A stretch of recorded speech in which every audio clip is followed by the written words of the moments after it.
Hombre cumplidor, el senador Mariano Recalde, que el otro día estuvo aquí con nosotros. Y le dijimos, Mariano, te llamamos el jueves y queremos escuchar tu análisis sobre la media sanción. Mariano, muy buenos días. Daniel Tonietti, Irina Hauser, Jorge Duarte y el resto del equipo te saludamos. ¿Cómo estás?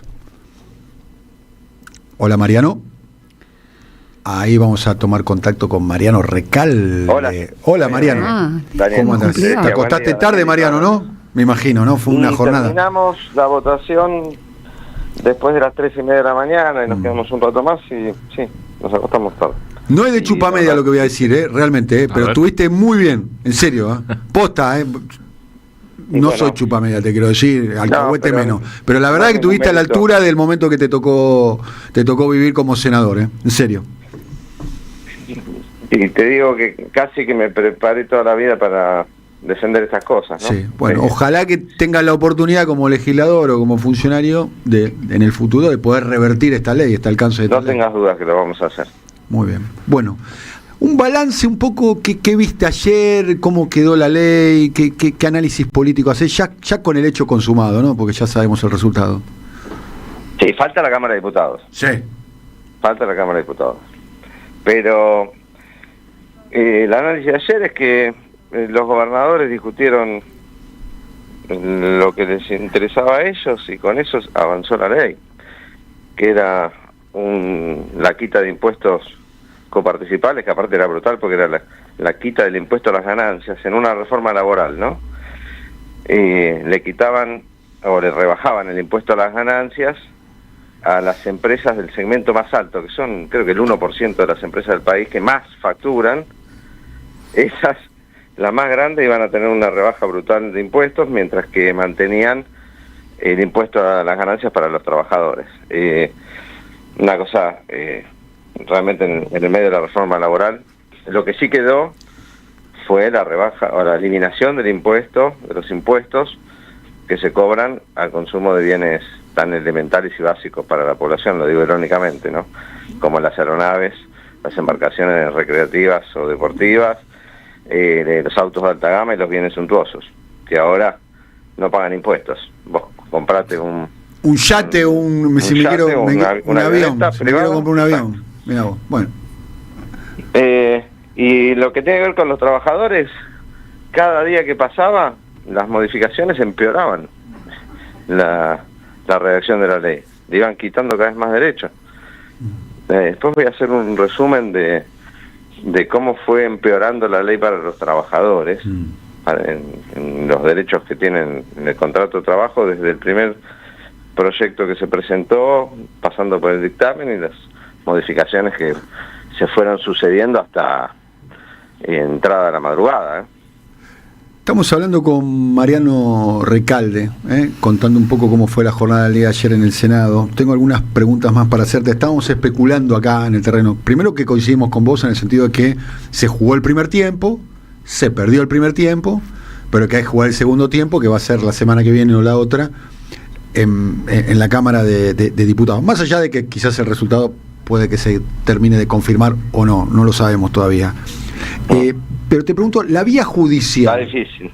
La Cámara de Diputados es el segundo partido de visitante, ¿no? Habiendo perdido de local. Bien.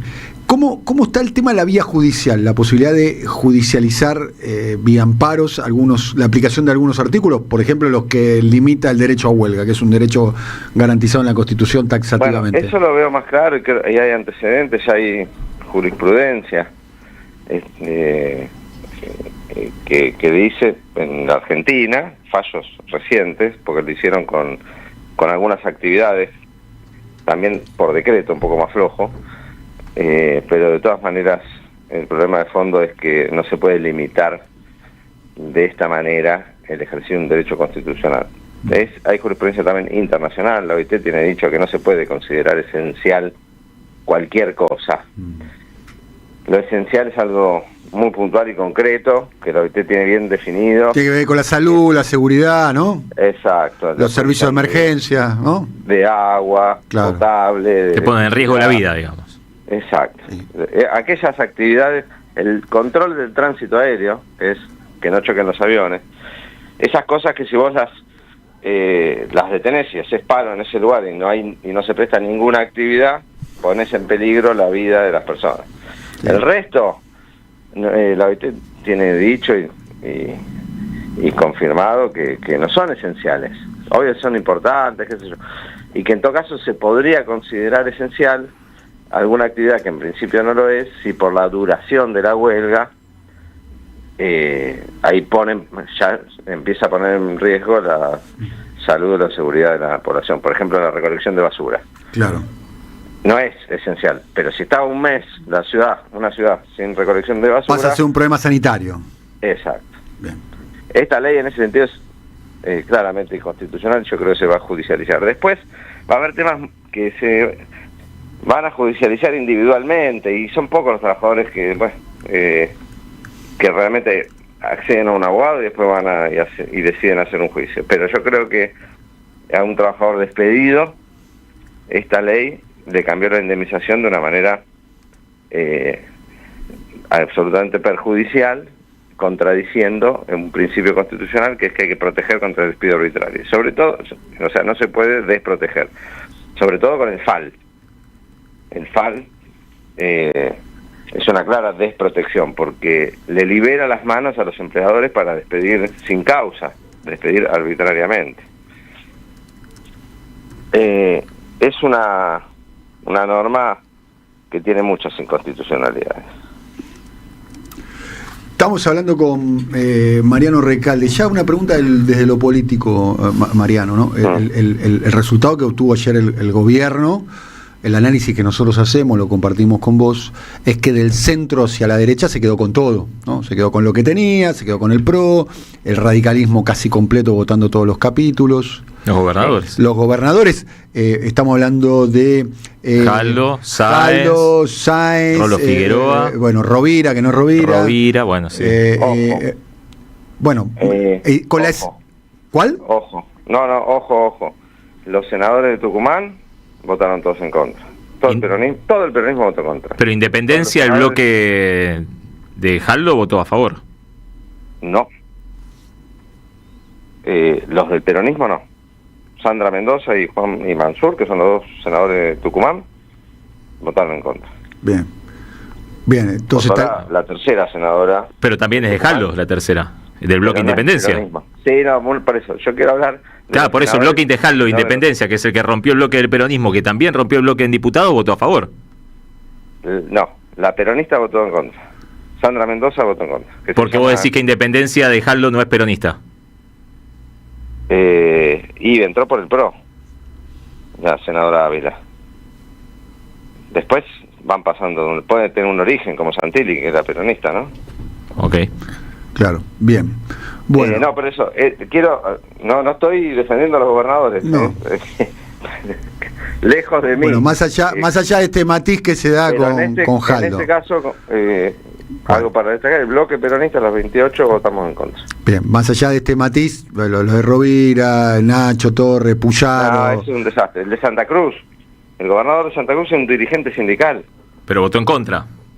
No. Los dos mandó a votar a sus senadores a favor. Los senadores le votaron en contra de la ley en general. Claro. Pero el artículo más complicado, que era el del FAL, que se les podía complicar al oficialismo, a eso arreglaron para votar a favor. O sea, votaron en contra en general y en particular algunos capítulos lo votaron a favor. El único capítulo, sí, el FAL, fundamentalmente, que era el que estaba más ajustado, que podíamos llegar a voltearlo si ellos dos se sumaban y se sumaba alguno más. Finalmente no lo logramos. Bien, eso fue con el apoyo del gobernador de Santa Cruz. Sí, no lo logramos totalmente. Bien. Alguna negociación con el gobernador de Santa Cruz, a cambio de algo para la provincia. Y no lo logramos, a pesar de que finalmente propusimos que si iban a dejar el FAL, por lo menos que sea un fondo administrado por el Estado, que los ministros del Banco Nación o el ANSES, que tienen capacidad. Bueno, ya tiene el ANSES, tiene el FGS, ¿no? Pero claro. Y administra cuántas cuentas de jubilados y de asignación universal por hijo. Millones y millones, tiene capacidad. Con los FAL se va a formar una nueva FJP, ¿no? Sería, ¿no? Un nuevo fondo.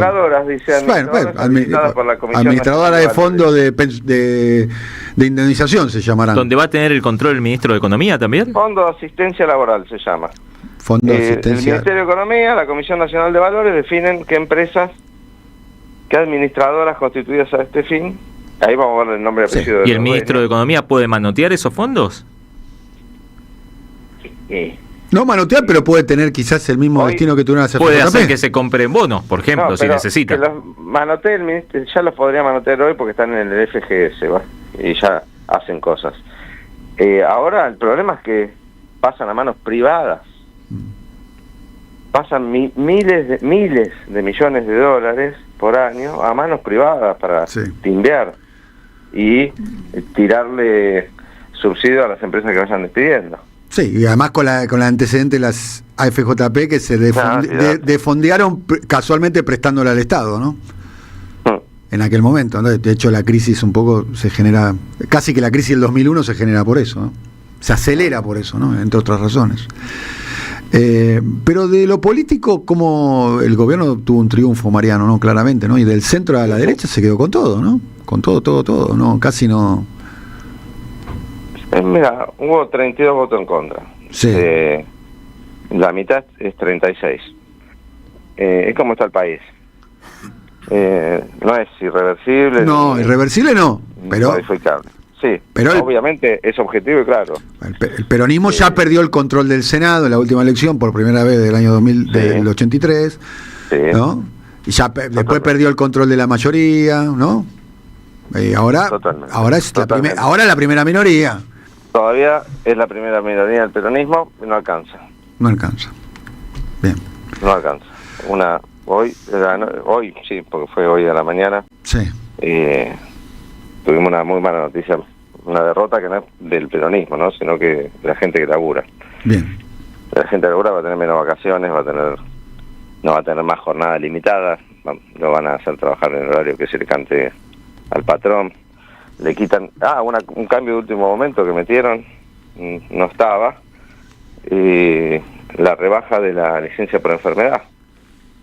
Lo rebajan a la mitad el tiempo de licencia paga y le rebajan a la mitad el pago.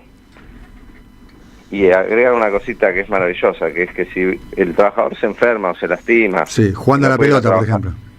en una actividad Sí. riesgosa. ¿Qué es riesgoso? Caminar por el microcentro es riesgoso. Puede serlo. Claro, jugar con tu hijo es riesgoso, andar en bicicleta es riesgoso, hacer un deporte es riesgoso. Bueno, en ese caso cobras la mitad de la remuneración básica, dice, no la mitad de tu sueldo, la mitad del básico. Esto es una extorsión para que el trabajador vaya a laburar enfermo, lastimado, que no se quede en la casa. Bien. Mariano, te agradecemos mucho.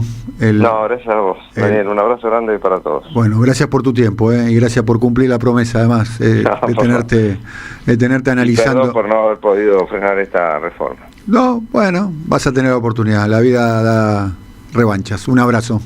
Abrazo. Bueno, Mariano Recalde, ¿no? Que